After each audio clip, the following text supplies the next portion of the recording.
মাননীয় মুখ্যমন্ত্রীর কাছে আমার একটা আবেদন, যাতে আমার একটা যেকোনো একটা চাকরির খুব দরকার। দুটো ডিমকে ৪ টে বকরা করে আমাদের ছেলে মেয়ে সবাইকে খেতে হয়। মা মানে কষ্ট করছে, ছেলে মেয়েরাও সেইভাবে কষ্ট করছে। নিজের খেলা বাঁচানোর লড়াই, নিজের প্যাশন বাঁচানোর লড়াই।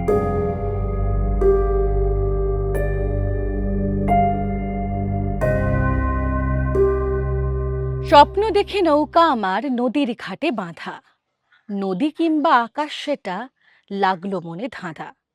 হ্যাঁ, এই ধাঁধা নিয়েই দিন কাটাচ্ছেন সোনার মেয়ে বুলটি রায়। তারকেশ্বরের বুলটি রায় 2026-এ ওয়ার্ল্ড মাস্টার গেম জিতে আনলেন ভারতের জন্য 2টি সোনার পদক, 1টি রূপোর পদক। এখানেই শেষ নয়, তার ঝুলিতে অসংখ্য পদক রয়েছে, প্রচুর অ্যাচিভমেন্টস। কিন্তু দারিদ্রতার সঙ্গে তার যুদ্ধ আজও অব্যাহত। এত প্রাপ্তির পর কি সমস্যা মিটেছে? ভালো আছেন বুলটি রায়?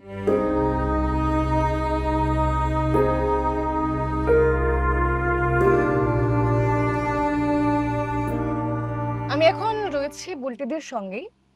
এই সময়ের তরফ থেকে এর আগেও বুলটিদিকে নিয়ে আমরা এই খবর করেছিলাম। সে সময় সম্ভবত বুলটিদি তখন আবুধাবির তুমি কম্পিটিশনে যাচ্ছ, একদম। তার আগে হ্যাঁ, তোমার সঙ্গে কনভারসেশন, কথাবার্তা। একদম। তারপরে সেই খবর প্রকাশ হওয়ার পর একজন সহৃদয় যে দম্পতি ছিলেন একজন, যত একদম। সম্ভব তারা এসে তোমাকে সাহায্য করে। পার্থ তো স্যার। হ্যাঁ, সেই সাহায্যের পর তুমি সেখানে গেলে একদম। এবং সবচেয়ে বড় বিষয় বুলটিদি সেই সম্মান রেখেছিলেন। আমি একবার দেখাই বুলটিদির সাথে কথা বলার আগে। এই হচ্ছে সেই মূল্য।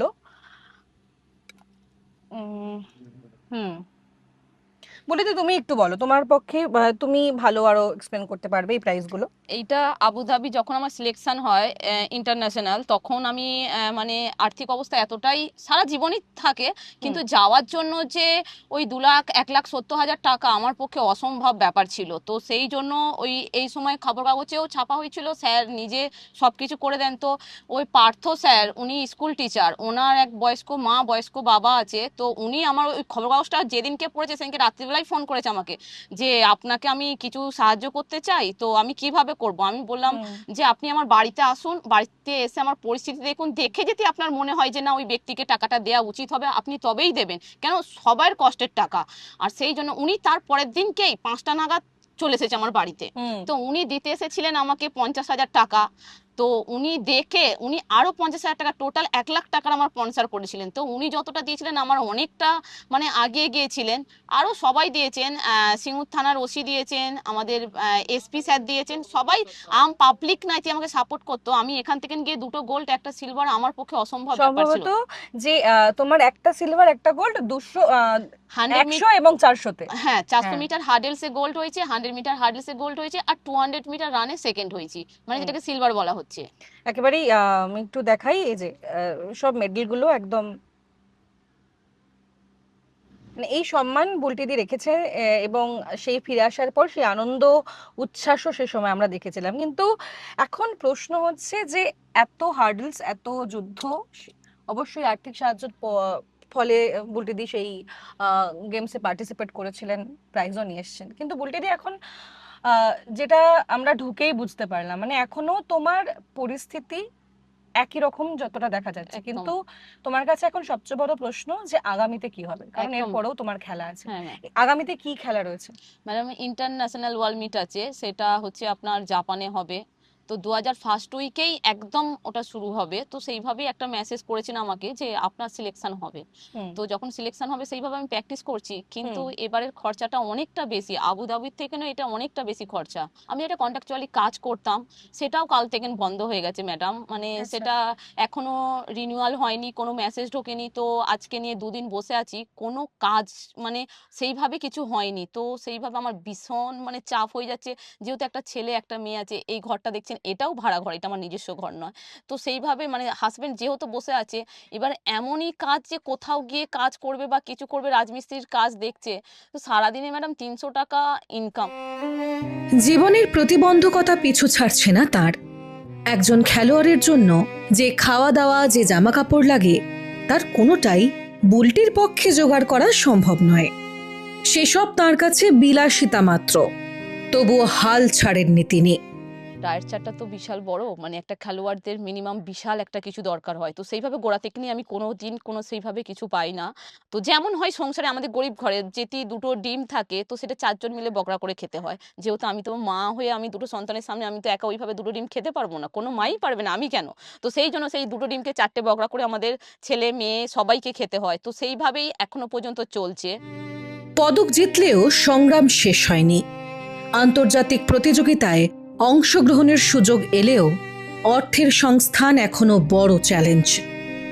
প্রশিক্ষণ, যাতায়াত ও অন্যান্য খরচ মেটাতে বিভিন্ন সময়ে সাহায্যের আবেদন জানাতে হয়েছে তাকে। 5 বছর বয়স থেকেই তার এই অদম্য ইচ্ছে। আজও এত সমস্যার মধ্যেও বাঁচিয়ে রেখেছেন নিজের প্যাশন। তার 2 সন্তানও খেলাকে ভালোবাসে ততটাই। মা বাবার সাপোর্টে যুদ্ধ চলছে তাঁদেরও।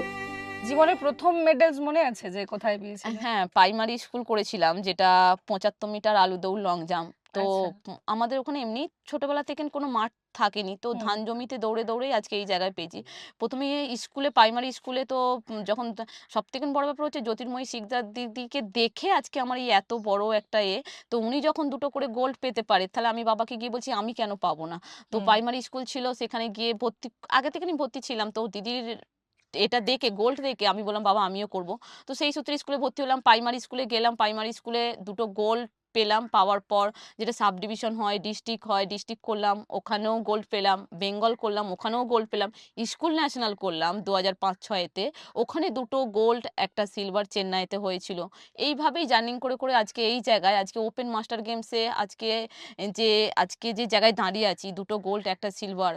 এই সংসার, এই ছেলে মেয়ে, 3 ঘন্টা করে 6 ঘন্টা প্র্যাকটিস, সবথেকে বড় ব্যাপার দারিদ্রতার সঙ্গে লড়াই করে এই জায়গাটা ধরে থাকা।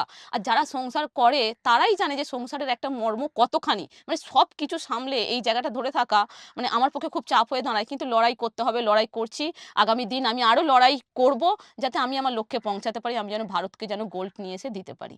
মেন ছেলে মেয়ে স্বপ্নটা। কি বলে? ছেলে মেয়ে খুব সাপোর্ট করে, ছেলে মেয়ে হাজবেন্ড নাইটি সাপোর্ট করতো, আজকে এই জায়গাটা আমি পেতাম না। তো স্বামী প্রচুর সাপোর্ট করে, ছেলে মেয়ে প্রচুর সাপোর্ট করে, মা তুমি চলো প্র্যাকটিস করো, এসে কাজ করে নেবে, এরকম একটা ব্যাপার থাকে নিজেদের মধ্যে। আলু ভাতে ভাত হচ্ছে, ঠিক আছে মা চলে যাবে, আজকে হয়ে যাবে, এমনিই তো আমাদের অত কিছু লাগবে না, তুমি ডাল আলু ভাতে করে ফেলো, আবার আমাকে 3টে থেকে প্র্যাকটিস বেরোতে হবে, তুমি এটাই করে দাও, চলো খেয়ে দিয়ে ছেলেমেয়েরা কোনোদিন বলেনি যে আজকে মাছ চাই, আজ মাংস চাই, মা আজকে এটা কেন রান্না হলো না। যেমন হয় ম্যাডাম সেইভাবেই খেয়ে পুরো ছেলে মেয়ে স্বামী ওইভাবেই চলছে এখন। ছেলে মেয়েও কি স্পোর্টসের দিকে ঝোঁক হ্যাঁ হচ্ছে? ম্যাম, মেয়ে ভলি আচ্ছা। খেলে, ছেলে হুম। ফুটবল খেলে, আর আমি তো অ্যাথলেট। মানে মা একটা ছেলে মেয়ে মানুষ করা, মানে অন্য কারো মানুষ করতে পারো, কিন্তু নিজের ছেলে মেয়েকে একটা যে নিজে করাও, ওই জন্য ওরা মানে ছেলে মেয়ে কোন দিকে যাবে সেটা আমাকে দেখতে হবে, আমি ছেলে মেয়েকে নিয়ে গেলে সেটা হবে না। তো ছেলে বলে ফুটবল খেলতে প্রচুর ভালোবাসে, মানে ও খুব ভালো খেলে ফুটবল। তো ওই হুম। জন্য বললাম তুই ফুটবলে, মেয়ে বলছে মা আমি ভলি করব। তো ভলিতে ওর ডিস্ট্রিক্টে এবারে নিউ সিলেকশন, মানে কাগজপত্র জমা দিয়েছে, ওই আচ্ছা। প্রথমবার ডিস্ট্রিক্ট করবে হুম। ভলি থেকে। তো আমার খুব ভালো লাগছে যে না আমার মেয়ে, ছেলে মেয়ে ভালো খেলছে, করছে, সেইভাবে আমি তবুও গাইড করতে পারি না, আমি নিজের প্র্যাকটিসটা বেশি করি, যেহেতু 3 ঘন্টা করে 6 ঘন্টা প্র্যাকটিস করি, সকালবেলা আমি আমার সঙ্গে নিয়ে যাই, নিয়ে গিয়ে ওদের যে ফিটনেসটা দরকার আমি সেটা ওদের করিয়ে দিই, ব্যাস আচ্ছা। এইটুখানিটাই। ওইভাবেই চলছে, যেইভাবে মা মানে কষ্ট করছে, ছেলে মেয়েরাও সেইভাবে কষ্ট করছে, যাতে আগামী দিনটা যাতে ভালো হয়। হ্যাঁ, আর সব থেকে বড় ব্যাপার মানে এত মিডিয়া হয়েছে আমাকে নিয়ে, এত সোশ্যাল মিডিয়া হয়েছে, যেটা তুমি কি দরকার। জানো যে তোমার ভিডিও মিলিয়ন ভিউজ আছে সোশ্যাল মিডিয়ায়, মানে প্রচুর মানুষ চেনে, প্রচুর কমেন্টস, মানে সেটা কি প্রথমে জানতে পেরেছিলে নাকি মানে মানে পরে? আমি অনেক পরে জানতে পেরেছি ম্যাডাম, যখন আমাকে এসে বলছে আপনাকে আমি চিনি। আমি বললাম আমাকে চেনে? বলছে হ্যাঁ, আমি খেলাধুলার সূত্রে চিনি, কিন্তু সোশ্যাল মিডিয়াতে এতটাই কিন্তু যারা কাজ করার তারা করেছে, যারা ইনকাম করার ম্যাডাম তারা সবাই ইনকাম করেছে, যেটা মেন জায়গাতে, আমি কিন্তু আমার জায়গাতেই পড়ে আছি। অত মিলিয়ন ভিউজ গেছে, অত ফেসবুকে এতে সব কিছু হয়েছে, কিন্তু আমার জায়গাটা দেখুন, আমার জায়গাটাতে আমি আমার কোনো পরিবর্তন হয়নি। তিনি জানান, কোনো রকম সাহায্য পূর্বতন সরকারের থেকে তিনি পাননি। নতুন সরকারের কাছে তার বিনীত অনুরোধ, বর্তমান সরকার তার পাশে যেন দাঁড়ায়। তিনি যেন সব বাধা দূরে সরিয়ে জীবন যুদ্ধে জয়ী হতে পারেন। তার খেলা, সংসার সবটাই যেন বাঁচে। এখনো পর্যন্ত আমার জন্য কোনো পরিবর্তন হয়নি। মিনিমাম একটা চাকরি তো দিতেই পারে আমাকে। হুম। একটা আমার চাকরির খুব দরকার। চাকরিটা না পেলে আজকে আমি না ছেলে মেয়ের মুখে দুমুঠো দিতে পারবো, না আমার নিজের মুখে দিতে পারবো, না আমি আমার প্র্যাকটিসটাকে চালিয়ে যেতে পারবো। হুম। আমার জন্য খুব সমস্যায় হয়ে দাঁড়াচ্ছে। আমার নতুন যে সরকার এসেছে মাননীয় মুখ্যমন্ত্রীর কাছে আমার একটা আবেদন, যাতে আমার একটা যে কোনো একটা চাকরির খুব দরকার, ওনাদের সামনে আমি হাত জোড় করে বলছি যে কোনো আমার একটা চাকরি দেওয়া হোক, যাতে আমি আমার লক্ষ্যে আমার স্বপ্নে আমি যেন পৌঁছাতে পারি, যেটা করতে চাইছি সেটা যেন আমি করতে পারি। ঠিক আছে, তো সেই জন্য বলছি যাতে আমার ছেলে মেয়ের মুখে আমি দুমুঠো তুলে দিতে পারি, নিজে তুলে যেন নিজে প্র্যাকটিস করে যেন নিজের স্বপ্নটা আমি যেন ইন্ডিয়ার জন্য গোল্ড নিয়ে আসতে পারি, ভারতের জন্য গোল্ড নিয়ে আসতে পারি, আমি যেন লড়তে পারি। লড়ার জন্য আমার সরকারের সাপোর্টের খুব দরকার।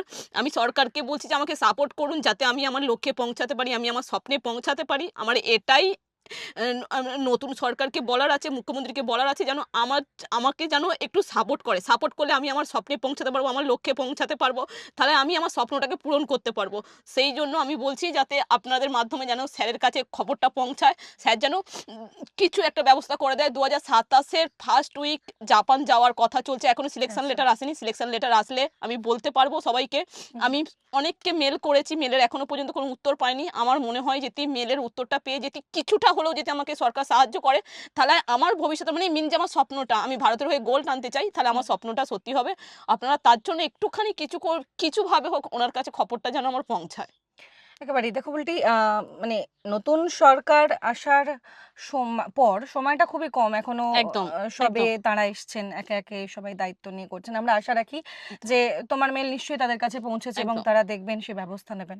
এবং আশা করি আমাদের এই যে বুলটিদের যে যুদ্ধ আমরা তুলে ধরার চেষ্টা করছি সেটাও পৌঁছবে আমাদের মাধ্যমে সরকারের কাছে।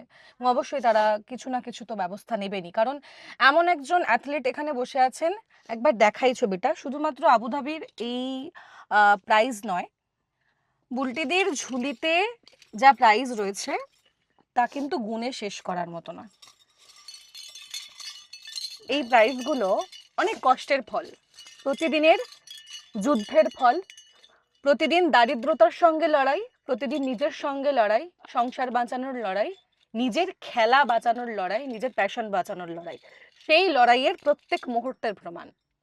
এবং এটাও আমি যেগুলো দেখাচ্ছি বা বুলটিদের হাতে যেগুলো রয়েছে, সেগুলো কিন্তু এই জিনিসগুলো খুব কম, মানে এখনো প্রচুর জিনিস আছে যেগুলো বার করা যায়নি এবং প্রচুর মেডেলস রয়েছে যেগুলো নষ্ট হয়ে গেছে, কারণ এই ঘরে সেই জায়গা নেই যে এগুলোকে ঠিক করে রাখা সম্ভব হবে, যত্ন নেওয়া সম্ভব হবে, এগুলো রাখার জায়গা নেই, এগুলো কম। আমি একটু আমার ভিডিও জার্নালিস্ট মৈনাককে বলবো একবার এই দিকের ছবিটা দেখাতে, যদি সম্ভব হয়।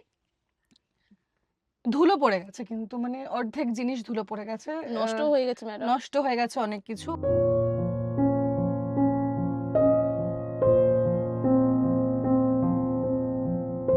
ভোরের আলো ফোটার আগেই শুরু হয় অনুশীলন। পায়ে নেই ভালো মানের স্পাইক জুতো, শরীরে নেই একজন অ্যাথলিটের জন্য প্রয়োজনীয় পুষ্টি। তবুও প্রতিদিন নিজেকে আরও একটু এগিয়ে নিয়ে যাওয়ার চেষ্টা করছেন তিনি।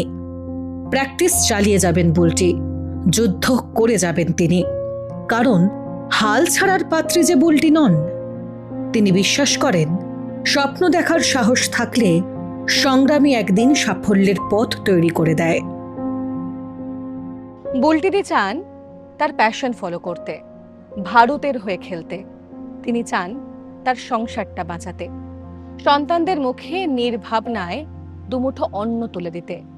আর সেই জন্যই তার সরকারের কাছে আবেদন একটা চাকরির, যে চাকরি তার অনেক সুরাহা করে দেবে, যে চাকরির ফলে তিনি অনেক স্বপ্ন সফল করতে পারবেন। ক্যামেরায় মৈনাক বাগচির সঙ্গে আমি তনুশ্রী চ্যাটার্জি, এই সময় লাইভ।